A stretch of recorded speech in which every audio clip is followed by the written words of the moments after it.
Good afternoon, everybody, and welcome to this ordinary meeting of Wingecarribee Shire Council on Wednesday, the 15th of November. If you've got mobile phones, if you could either turn them off or put them on to silent. Acknowledgement of country. Wingecarribee Shire Council acknowledge the Gundungurra and Tharawal people as the traditional custodians of this land we now call Wingecarribee Shire. I pay my respects to elders both past, present and emerging. I'd also like to extend that respect to all Aboriginal and Torres Strait Islanders who may be present or watching today. Statement of ethical obligations. As Administrator, I will undertake the duties of the Office of Administrator in the best interest of the people of the Wingecarribee Shire Council area and to act faithfully and impartially in carrying out the functions, powers, authorities and discretions vested in me under the Local Government Act 1993 or any other act to the best of my ability and judgment. I am committed to the declaration of conflicts of interest in relation to items listed for consideration on the agenda which are considered at the meeting in accordance with the Code of Conduct and Code of Meeting Practice. Obviously there's no apologies for this meeting. Minutes. I would move that the minutes of the ordinary meeting of Council held on 18 October 2023 be adopted as a correct record of the proceedings of the meeting and declare that carried. I'd further move that the minutes of the extraordinary meeting of Council held on 7 November 2023 be adopted as a correct record of the proceedings of the meeting. General Manager, declarations of interest. Thank you, Mr. May. There are no declarations of interest. Thank you. I have 1 minute, which I'll have to read because I've only just done it. The Minister for Planning and Public Spaces, the Hon. Paul Scully MP, wrote to me on 30 October highlighting the need to allow more housing in low and medium density zones across the state to help increase supply and diversity, and I table a copy of his correspondence. Council, with the support of the state government, is investing heavily in the strategic land use planning options, basically to ensure that development goes where residents agree and is not foisted upon us.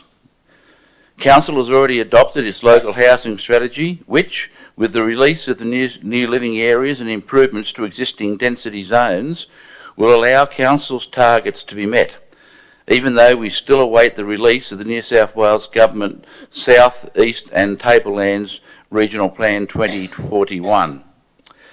It's extremely important that the community is well informed and Council is open, transparent and consistent in its dealings with the state government, and I've asked the General Manager to ensure a detailed response to the correspondence is available for consideration at the December meeting.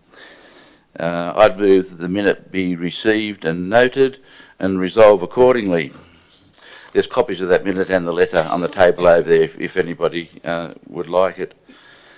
General Manager, we now move to matters listed for consideration on the business paper, the first item being 8.1, Mosel Plastics Recycling Facility. Thank you, Mr. May. So as noted in the report, this is a draft submission and a key issue for Council is the suitability of the site as outlined on page 9. There's been ongoing liaison and advice from the Department of Planning as the assessing authority. Officers have prepared an addendum to the draft submission and will be tabled today and uploaded to the website, and Ms Stannard, who will speak to this item shortly, will also read the addendum. Amongst other matters, it reiterates the concerns about the site suitability and provides a series of questions in relation to the site and access that need to be addressed.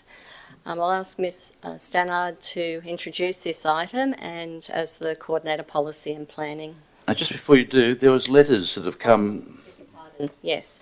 I have 2 emails that I need to table. One from Kennedy Bird that was received on Saturday the 11th of November, and the other email was received from Bev Horton on Saturday, the 11th of November, and I'll table those. I'd confirm I've read them both, and I'd also confirm that Ms Russell was kind enough to send me a copy of her submission on behalf of Mosel Matters, which I read before the meeting. Thank you, General Manager. The draft submission recognises that the Plasrefine proposal... Is that better?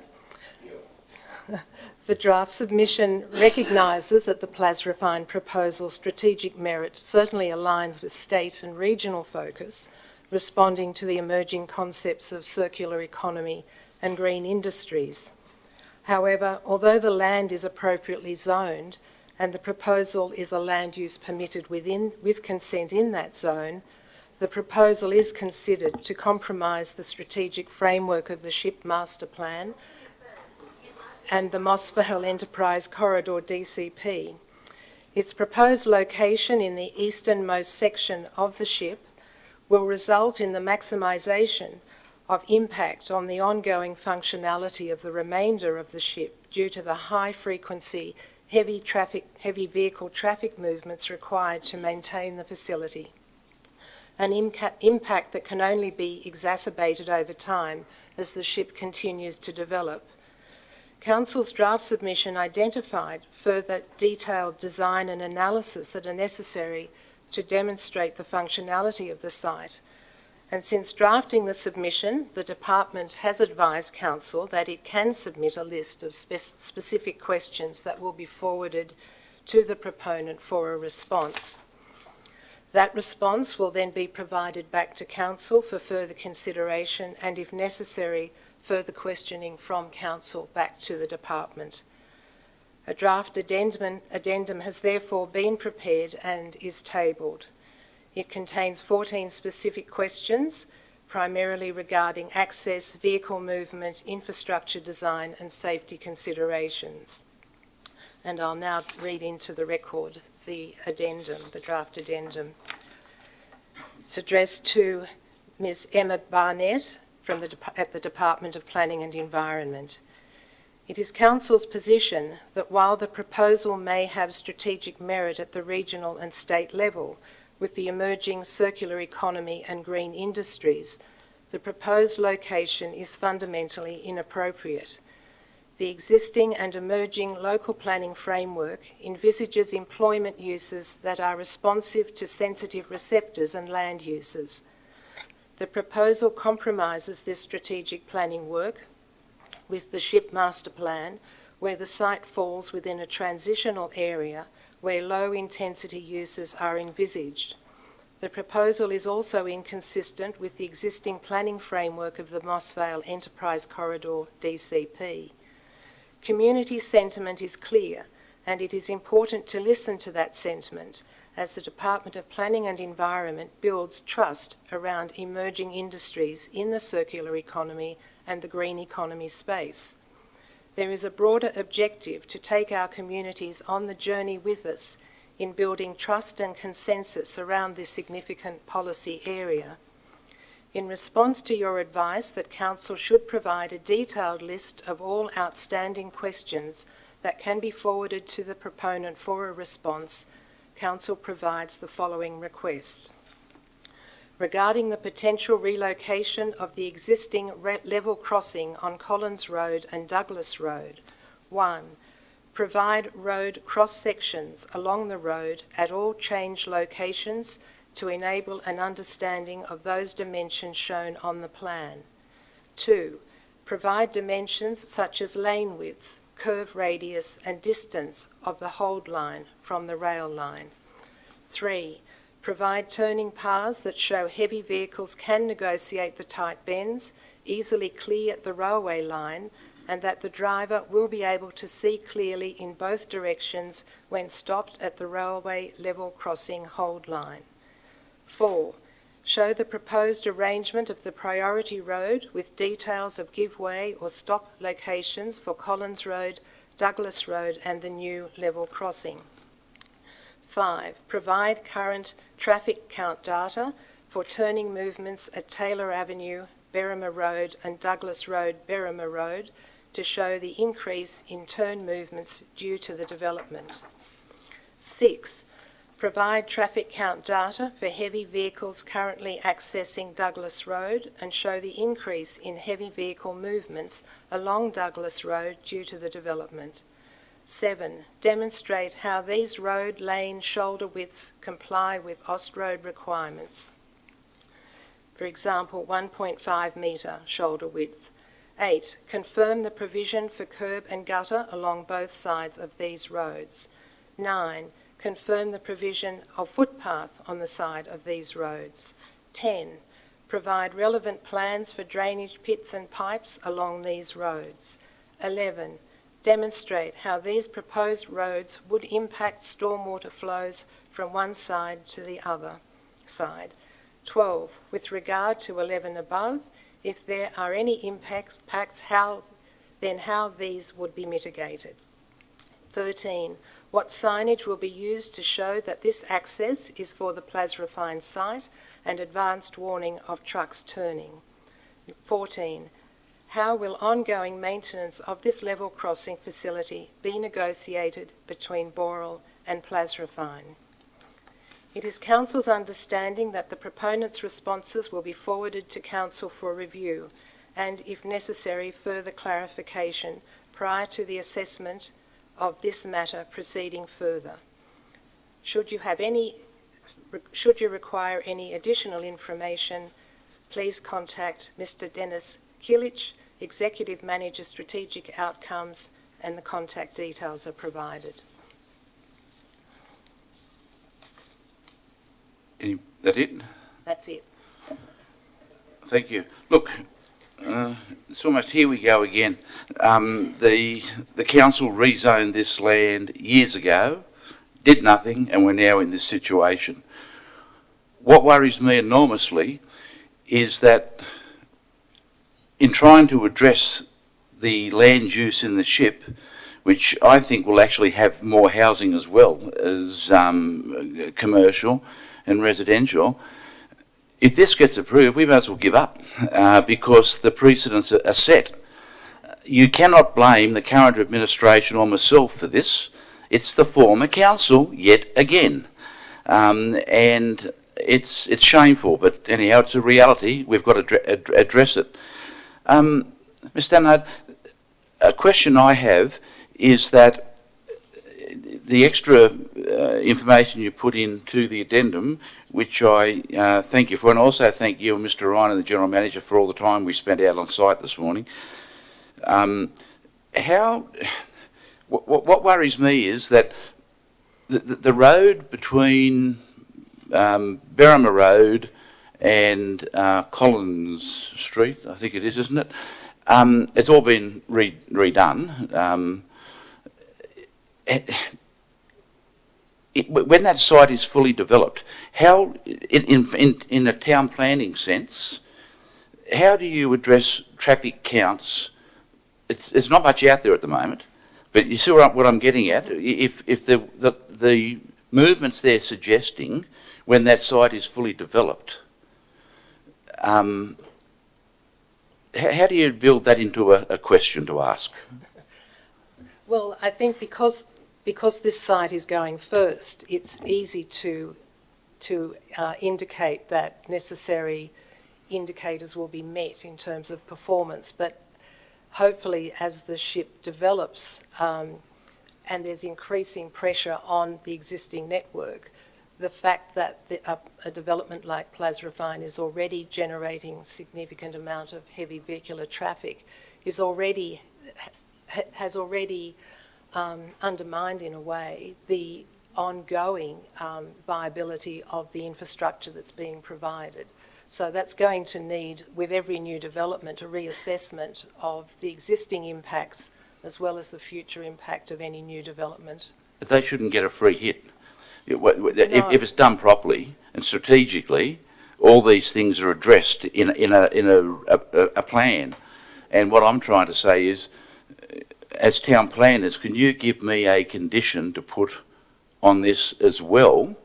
Maybe the director can help in that regard, because I've got a lot more questions I want to ask about this. Okay. So if someone can give some thought to how you'd word something up for Mr. that. Administrator, yes, we could ask for a baseline scenario to be modelled, taking into account the traffic around the local area of the precinct, and then that then imposed upon the traffic generated by that site, then imposed upon the baseline scenario, which would have assumptions around a certain level of growth in the longer term. Well, can you put that in words for me? Because I don't want to Yes. miss the opportunity. The other thing is, I don't understand how Boral, the owners of the applicants, and GHD can talk about a public asset and changing a public asset and ignore the asset owner, the community. Can you explain that? Well, maybe it's an unfair question, but you don't have to. You turn your microphone off. This is being assessed at the state level, and so they are valid questions to refer through our addendum perhaps back to the department for their further consideration. Well, this meeting's going to go for a while with other items, so I'll give you time to word something up for that question too. Yeah. My other question, and I thank Mosel Matters for this, when we were out there this morning, I understood the dogleg scenario, which our traffic people are not happy with at all, but I didn't understand that everybody kind of east of Collins Road is going to be forced into that dogleg, because from what I can understand, and maybe the Director of Infrastructure can help me with this one, whether the existing railway crossing is going to be closed under this scenario. You know, if the council is left out of the discussions, how are we supposed to know? So, Mr Mayor, may I actually direct that question to the Director? Thank you. have you seen the... Yeah, through you, Mr. May, the Plasfront report outlines that the existing level crossing will be closed and relocated. It's not our understanding that there would be a dogleg, but we can clarify that further with the department. Mr Rayner, this morning, you come along Douglas Road, you turn right where it appears to me they want to raise the railway line, and then you turn left. If you want to keep going along Collins Road to Moss Vale, or if you want to go into this site, you do another right-hand turn pretty quickly, which doesn't seem... And I know you are asking questions about that now, but the other thing is, what is the cost of all of this? Because the council won't be paying. And I think it's important that if Boral and the proponent are suggesting this, they go into it with their eyes open, because I wouldn't imagine it'd be real cheap to move railway lines. So can we ask for costings on that as well? Ms Stannard. Yes, we can. The department has made it clear to me that now is the time. If we have further questions, we need to put them to the department and they will pass them on to the proponent. Well, that's three that I've got in addition.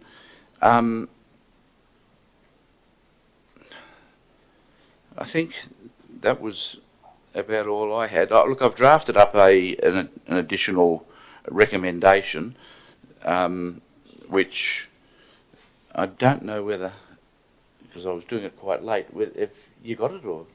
Oh, good. So I'll just read it, but it'll have these three other things on the end as well now. That council endorses... Oh, look, no, one thing I wanted to say also was I think it's important that residents understand that the professional officers report on things and then the council has a go. It's not as if the council tells the professional officers what to do, because those days here are gone. You know, it's important that there's a division between the information professionally that's provided, than the decision that's ultimately taken by the council. Having said that, this matter is going to be dealt with at a state level, and some of the things that are raised in the Mosel Matters submission will be addressed by, one would hope, by state agencies like the Fire Brigade, the EPA, Water New South Wales. So everybody has a part to play.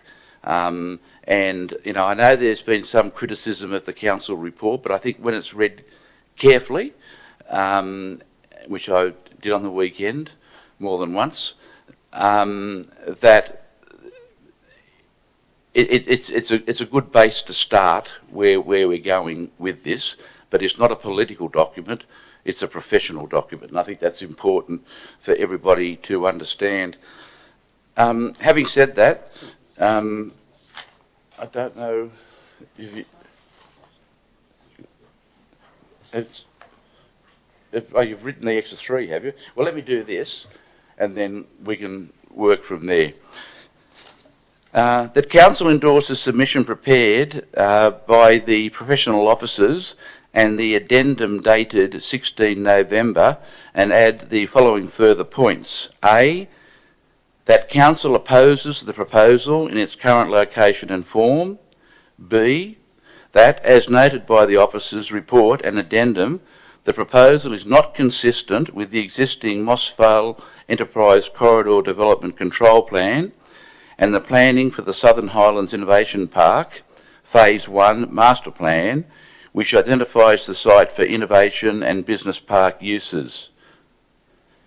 C, council secured funds from the state government to undertake a master plan and governance model for the delivery of the largest employment land south of the Aerotropolis, and that the proposal and any decision on this application would be premature, as it has the potential to undermine this critical strategic planning work. D, that council is not opposed to the concept of a plastic recycling factory, given the alignment and environmental outcomes. However, the location needs to be consistent with the draft vision for the ship and consistent with the overall master plan that is currently being prepared, and its presentation would be premature at this time. And then there's another 3. Mr Administrator, that the traffic movements generated by the proposed development be modelled against a baseline scenario of full development of the surrounding area of the precinct based on reasonable and realistic assumptions to verify the suitability or not of the proposed traffic management measures, and in the longer term the suitability of the location for the proposed use. The other ones? Look, we might just adjourn for 10. This is a very, very important matter. I want to make sure we get it right. So we might just adjourn for 10 minutes so we can get it all typed out too, so residents can take it away and you'll know that the council has given thorough consideration to the matter. So we'll just adjourn for 10 minutes.